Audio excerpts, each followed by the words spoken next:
सभी विद्यार्थियों को वंदे मातरम। आज हम लोग धर्म दर्शन के अंतर्गत अशुभ की समस्या का समाधान पढ़ेंगे। अपने पिछले लेक्चरों में मैंने अशुभ की समस्या का स्वरूप बताया, अशुभ की समस्या के समाधान संबंधी पाप का सिद्धांत बताया। आज हम लोग अशुभ की समस्या के समाधान संबंधी दूसरे सिद्धांत के बारे में पढ़ेंगे, जिसका नाम है भ्रम संबंधी सिद्धांत। देखिए, अशुभ की समस्या ईश्वरवाद के समक्ष एक प्रबल तर्क था, जिसमें अशुभ की समस्या की उत्पत्ति ही ईश्वरवाद के संदर्भ में हो रही थी। यानी अगर आप ईश्वरवाद को मान रहे हैं तो जो अशुभ है वो अशुभ की समस्या बन जा रहा है, और वह अशुभ की समस्या कोई मानवीय व्याख्या नहीं है।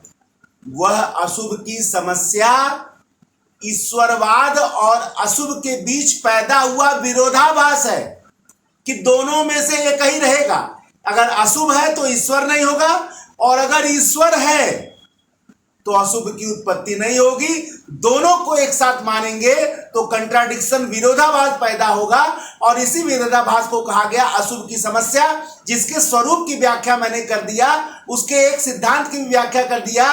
क्योंकि ईश्वरवादियों के समक्ष एक प्रबल प्रश्न यह था कि ईश्वर को अशुभ की समस्या के दायित्व से कैसे मुक्त किया जाए, कैसे स्वतंत्र किया जाए। यही कारण है कि उन्होंने अशुभ की समस्या के समाधान के संबंध में बहुत सारे सिद्धांत दिए, बहुत सारे तर्क दिए, जिसमें मैंने पहला सिद्धांत पाप से संबंधित सिद्धांत पढ़ा दिया था।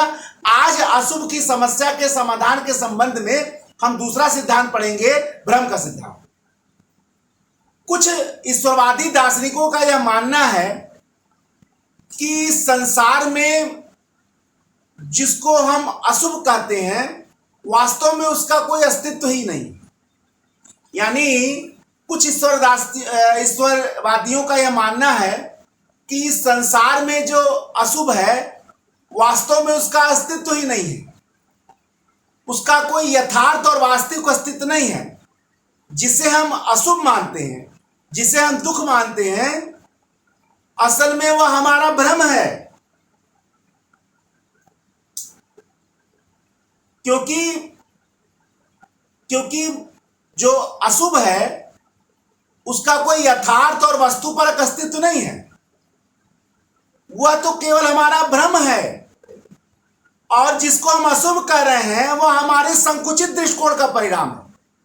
जिसको हम दुख समझ रहे हैं वो हमारे छोटे दिमाग का परिणाम है, संकुचित दृष्टिकोण का परिणाम है। कैसे? क्योंकि जब आप इसको विस्तार से देखेंगे, बड़े संदर्भ में देखेंगे, तो यह वास्तव में हमें अशुभ नहीं लगेगा, दुख नहीं लगेगा। ठीक है ना? यह हमें अशुभ नहीं दिखाई देगा, यह हमें अशुभ प्रतीत नहीं होगा। क्योंकि अशुभ तभी हम समझ रहे हैं जब हमारा दृष्टिकोण संकुचित है, जब हमारा दृष्टिकोण छोटा है। ठीक है? अगर हम इसको व्यापक दृष्टिकोण में देखें, विस्तृत दृष्टिकोण में देखें, व्यापक संदर्भ में देखें, तो जिसको हम अशुभ समझ रहे हैं, जिसको हम दुखद समझ रहे हैं, जिसको हम शारीरिक और मानसिक दुख समझ रहे हैं, वो हमें दुख प्रतीत नहीं होगा। ईश्वरवादियों का कहना कि व्यवहारिक जीवन में ऐसा दिखाई पड़ता है, व्यवहारिक जीवन में भी हमको ऐसा दिखाई देता है। कैसे? बहुत सारी घटनाओं को हम व्यवहारिक जीवन में दुखद समझते हैं, ठीक है ना, दुखद समझते हैं, लेकिन बाद में वही घटना हमारे लिए सुखद हो जाता, हितकारी हो जाता, और हम कहते बताओ, हम समझ रहे थे ये हमारे लिए गलत था, ये हमारे साथ गलत हुआ, और आज देखो वो कितना अच्छा हुआ। तो वही कह रहे हैं ईश्वरवादी कि जिसको आप आज वर्तमान में दुखद समझ रहे हैं, जिसको आप वर्तमान में अशुभ समझ रहे हैं, अगर उसको आप व्यापक दृष्टिकोण से देखें तो वो आपको अशुभ नहीं लगेगा। व्यवहारिक जीवन में बहुत सारी घटनाएं घटती है जिसको तत्काल तो हम अपने लिए अशुभ समझ लेते हैं, तत्काल हम अपने आप को दुखकारी समझ लेते हैं, लेकिन वही भविष्य में हमको लगने लगता है, अच्छा लगने लगता है, शुभ लगने लगता है, और लगता है कि हमारा सही हुआ, हमारे साथ ऐसा हुआ। एक उदाहरण मैं ले लेता हूं। मान लीजिए आप परीक्षा देने जा रहे हैं किसी दूसरे शहर में, और आपका ट्रेन छूट गया।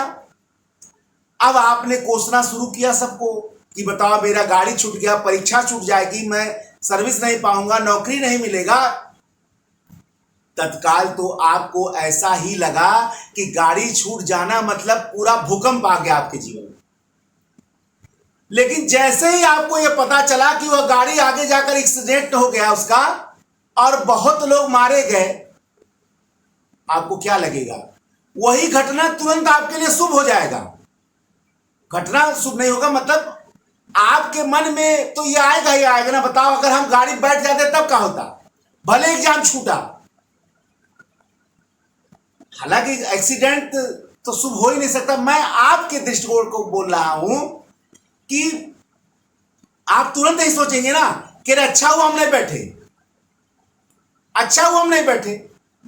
अगर हम बैठ जाते, मान लीजिए आप मोटरसाइकिल लेके जा रहे हैं कहीं रास्ते में, मोटरसाइकिल खराब हो गई, आपको लग रहा है कि यार बड़ा गलती हुआ, लेकिन कहीं पता चले कि आगे बहुत बड़ी दुर्घटना हो गई, तो आपको लगेगा अच्छा हुआ मोटरसाइकिल खराब हो गया, हम बच गए। कई बार आपने सुना होगा कि एक व्यक्ति बस पर बैठा, किसी सांप ने उसके पैर में पकड़ लिया और लोगों ने कहा भैया आप उतर जाओ, तो वो उतर गया और फिर बस चली गई उसको छोड़कर। आगे चल के बस का एक्सीडेंट हो गया। अब तत्काल तो उसको लगा होगा, एक मैं सामान्य उदाहरण दे रहा हूं, सही है गलत नहीं बता रहा हूं। तो ईश्वरवादी कह रहे हैं जिसको आप दुख समझ रहे हैं असल में उसका वास्तविक अस्तित्व नहीं, वो भ्रम है और आपके संकुचित दृष्टिकोण का परिणाम है। जिसको आप तत्काल दुख समझ रहे हैं उसको व्यापक दृष्टिकोण से देखिए तो हो सकता है दुखद ना हो, वो आपको अशुभ ना लगे।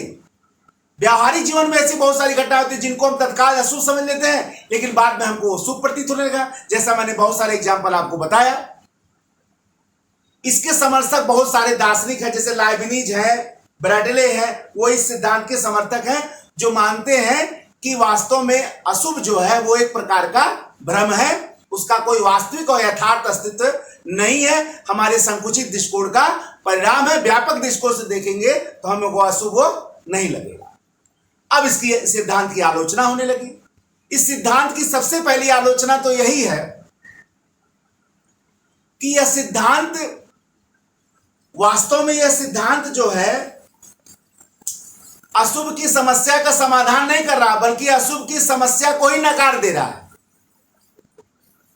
भाई कायदे से तो इसको अशुभ की समस्या का समाधान करना चाहिए था, लेकिन यह सिद्धांत जो है वो अशुभ की समस्या को ही नकार दे रहा है, उसके अस्तित्व को ही स्वीकार नहीं कर रहा है। शारीरिक और मानसिक दुख के रूप में जिस अशुभ का अनुभव संसार का प्रत्येक प्राणी करता है, बल्कि रोज करता है, उस अशुभ को अयथार्थ मानना या भ्रम मानना, उसके अस्तित्व को नकार देना, यह संतोषप्रद और उचित नहीं है। इसको समस्या का समाधान नहीं माना जा सकता। यह पहला। दूसरी आलोचना है कि अगर मान लिया जब यह अशुभ भ्रम है तो इससे भी ईश्वर को उसके उत्तरदायित्व से मुक्त नहीं किया जा सकता है, क्योंकि अगर यह भ्रम है तो भ्रम पैदा कौन किया? अगर अशुभ की समस्या एक भ्रम है, पैदा कौन किया भैया? जाहिर सी बात है इस भ्रम को उत्पन्न करने का दायित्व ईश्वर के ऊपर ही जाएगा, क्योंकि वही तो सर्वशक्तिमान है, सर्वव्यापक है। ईश्वरवाद में सर्वशक्तिमान, सर्वव्यापक, सर्वज्ञ, अंतर्यामी उसी को कहा गया है ना। तो भ्रम पैदा कौन कर रहा है? वही पैदा कर रहा है। और यदि अशुभ भ्रम है और उसको ईश्वर ने पैदा किया, तो अशुभ की समस्या से अशुभ की समस्या का उत्तरदायित्व से ईश्वर को मुक्त नहीं किया जा सकता, वही उसके लिए उत्तरदायी। तीसरी आलोचना, अशुभ की समस्या के समाधान का यह जो सिद्धांत, भ्रम संबंधी सिद्धांत, वो वास्तव में लोगों के दुखों में वृद्धि ही करेगा। अब आप कहेंगे कैसे?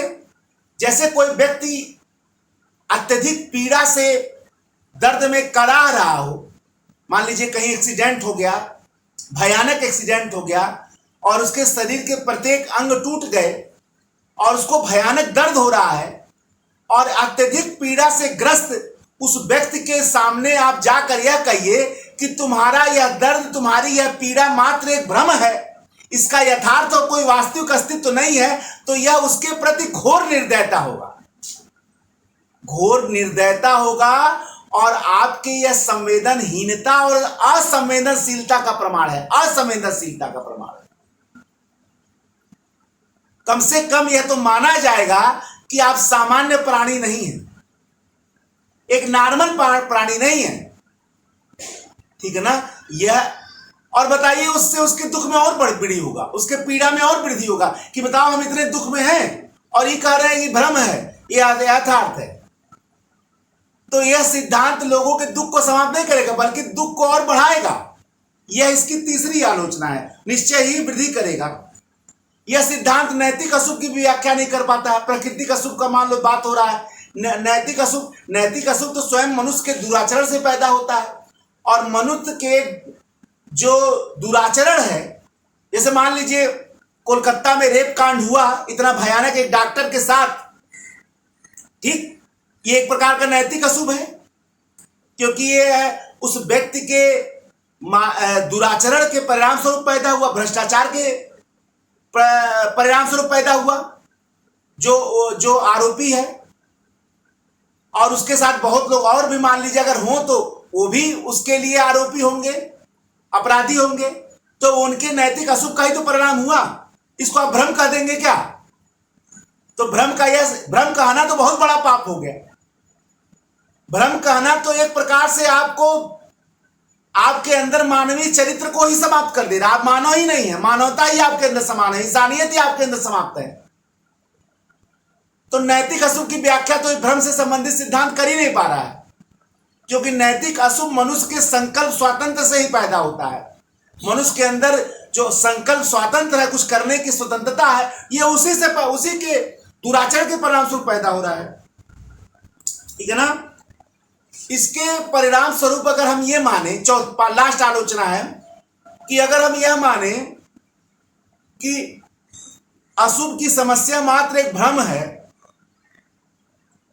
तो दुख के निवारण का जो प्रयास है वो तो निरर्थक हो गया ना। कि भाई जो भ्रम है, मान लीजिए आपको बुखार हो गया, मत जाइए, भ्रम है। एक प्रकार से बुखार में दवा खाना या आपके शरीर में कोई रोग हो जाए उसके लिए दवा खाना, इसका मतलब है कि अशुभ की समस्या के निवारण का प्रयास है। और जब आप अशुभ की समस्या को भ्रम मान रहे हैं तो दवा खाना एक प्रकार का निरर्थक हो गया। तो अशुभ की समस्या के समाधान का यह भ्रम संबंधी जो सिद्धांत है, वो अशुभ की समस्या के समाधान को निरर्थक बना देता है। क्या बना देता है? निरर्थक बना देता है, ठीक है ना। और अनावश्यक भी बना देता है, निरर्थक अनावश्यक दोनों बना देता है। क्योंकि भैया ये तो भ्रम है ना, आप भ्रम का निवारण काहे कर रहे हो? उपरोक्त सभी आलोचनाओं के आधार पर यह कहा जा सकता है, जितनी भी आलोचनाएं हम लोग देख रहे हैं उसके आधार पर यह कह सकते हैं कि वास्तव में अशुभ की समस्या के समाधान संबंधी जो भ्रम संबंधी सिद्धांत है, वह अशुभ की समस्या के निवारण में पूर्ण रूप से असफल है। वह इसका समाधान तर्कसंगत रूप से नहीं कर पाता है या तर्कसंगत रूप से करने में असफल। तो आज हम लोगों ने भ्रम संबंधी सिद्धांत देखा। नेक्स्ट लेक्चर में इसके अगले भाग को मैं लाऊंगा। देखिए, कॉन्सेप्ट से पढ़िए, विस्तार से पढ़िए। दर्शन शास्त्र एक ऐसा विषय है जो आपके अंदर विशेष समझ की मांग करता है, विशेष समझ की मांग करता है, ठीक है ना। ऐसा नहीं है कि आप सामान्य समझ, विशेष समझ का मतलब आपको समझना ही है। विशेष समझ में विशेष बुद्धि की बात नहीं कर रहा हूं मैं, या ब्रिलियंसी की या टॉपर होने की बात नहीं कर रहा हूं। विशेष समझ की बात मतलब आपको समझना ही पड़ेगा। इसीलिए देखिए, मैं दर्शन शास्त्र पढ़ा रहा हूं। दर्शन शास्त्र लोग पढ़ाते हैं, बहुत किताबी भी हो जाते हैं, बहुत ज्यादा औपचारिक लैंग्वेज का प्रयोग करते हैं। लेकिन मैं जिस प्रकार से आप सोचते हैं, जिस प्रकार आप समझते हैं, मैं दर्शन शास्त्र को बिल्कुल उसी भाषा में प्रस्तुत कर रहा हूं। अब मैं चाहूं तो बहुत कठिन रूप से जैसा लोग करते हैं, या मैं बहुत ज्यादा हाई फाई शब्दों का प्रयोग करूं, क्योंकि मैं दर्शन शास्त्र फिलॉसफी पढ़ा रहा हूं। लेकिन मैंने दर्शन शास्त्र को बिल्कुल कॉमन लैंग्वेज में आपको पढ़ा रहा हूं। और अगर आप इसको ध्यान से समझेंगे तो यूपीएससी ऑप्शनल फिलॉसफी में कोई समस्या की संभावना ही नहीं। हाँ, ये अलग की बात है कि मैं रेगुलर बहुत ज्यादा लेक्चर, क्योंकि समय नहीं हो पा रहा इसलिए लगातार नहीं दे पा रहा हूं, लेकिन पूरा करूंगा जरूर, ठीक है ना। इसलिए जिनके पास कोई गाइडेंस मौजूद नहीं है या जिनको लगता कि दर्शन शास्त्र एक पहाड़ है, कोई समझा ही नहीं पा रहा है, वो आए कॉन्सेप्ट पढ़े। मेरा उद्देश्य मात्र यही है कि प्रत्येक विद्यार्थी को, जो मैंने 20 साल तक तैयारी किया यूपीएससी का फिलॉसफी ऑप्शनल से, वो मैं ज्यादा से ज्यादा अनुभव आपके तक पहुंचा सकूं। अगर मैं इसमें जरा भी सफल रहा, अगर मैं आप तक अपने अनुभव को पहुंचाने में, आपके समस्या के समाधान में, आपके कॉन्सेप्ट के क्लियरेंस में जरा भी सफल रहा, तो मैं अपने जीवन को एक नए लेक्चर के साथ मैं विकास श्रीवास्तव पुनः आपके समक्ष उपस्थित होऊंगा। तब तक के लिए जय हिंद, जय भारत, वंदे मातरम।